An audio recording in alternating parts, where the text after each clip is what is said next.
की पयो मदीनो मलठार जे करे नथा जो सुभान यार कदर कयो मोहब्बत सा जो सुभान अल्लाह बस हे गंज थी वे बरकत अल्हम्दुलिल्लाह ता सुभान अल्लाह को मोहब्बत सा जो लेकिन दोस्तों पोते बिठानी हथ मथे करे जन खबर पई न बुधंदा माशाअल्लाह अल्लाह से ताके सलामत रखे महकी पयो मदीनो मलठार जे करे ओ सरसाज आगे अजबी सरदार जे करे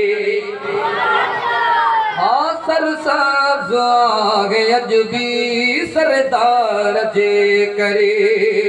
महकी पयो मदीनो मलठार जे करे सरसाज आगे अजबी सरदार जे करे दिल परा जतरी खड़ी के आया वतावतू महबूब खे मरी जो मिठड़ जुबाबतू ओ दिल परा जतरी खड़ी के आया वतावतू महबूब खे मरी जो मिठड़ जुबाबतू मदनी पुगो मदीने दिल प्यार जे करे हम मदनी पुगो मदीने दिल प्यार जे करे सरसब्ज आगे अजबी सरदार जे करे ओ चौड़िया जो चल चमक्या नथा जवने सुभान अल्लाह यार खुदा दे मोहब्बत सा जो हथ मदे करे सुभान अल्लाह अच्छो दिया जो चल चमक्या चमकार थी वया तू तो दूर हादी बुकार थी वया रब सलामत रखे जेको मोहब्बत सा सुभान अल्लाह जल्दी मदीने पहुंचो महबूब जो दीवानो महबूब जो परवानो महबूब जो मस्तानो महबूब जो हुबदार महबूब जो आशिक तवे सुभान ओ चौड़िया जो चल चमक्या चमकार थी वया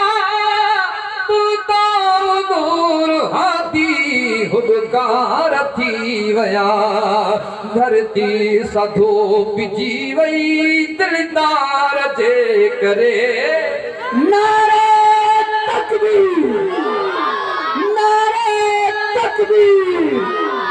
शान मुस्तफा अज़मत मुस्तफा नारे तकबीर माशाअल्लाह हकीकत है नेड़ चुमण जड़वा माशाअल्लाह अल्लाह से मदीने को घुमाई दे जो सुभान अल्लाह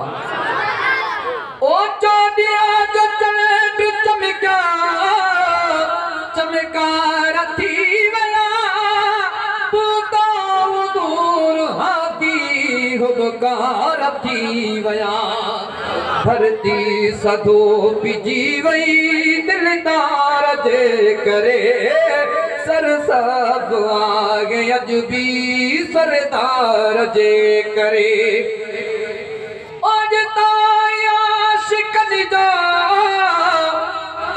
तवज्जो कयो दोस्तों मोहब्बत सा जो सुभान अल्लाह ओ जिता आशिक निजा मेलो उदमत रबरा रसूल जो रहमत सहारत ओ जिता आशिक निजा मेलो उदमत रहमत सहारत दुनिया बने थी अजबी दीदार जे करे ओ सरसाज आगे अजबी सरदार जे करे हिन मिसरे ते खामोश रहंदो दुख बि थींदो खुशी बि थींदी चओ सुभान अल्लाह एडवांस में चओ सुभान अल्लाह दुख इन जे करे थींदो मां महिमाननि तां क़दुरु न कयो भई ख़ुशी न करे थी त मूंखे दाद ॾिना चए थो ओ महबूब मीर जे सलाम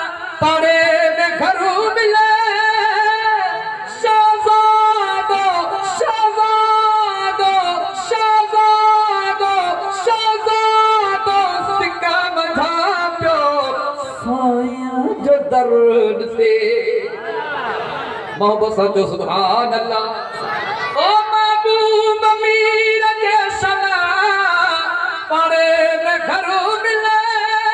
शाज़ाद सिका मंझांबियो साया जो दर्द से घर तो वठण घुरा उते कमंदार जे करे ओ सरसाज़ आगे अज भी सरदार जे करे महकी पयो मदीनो मलथार जे करे ओ सरसाज़ आगे अज भी सरदार जे करे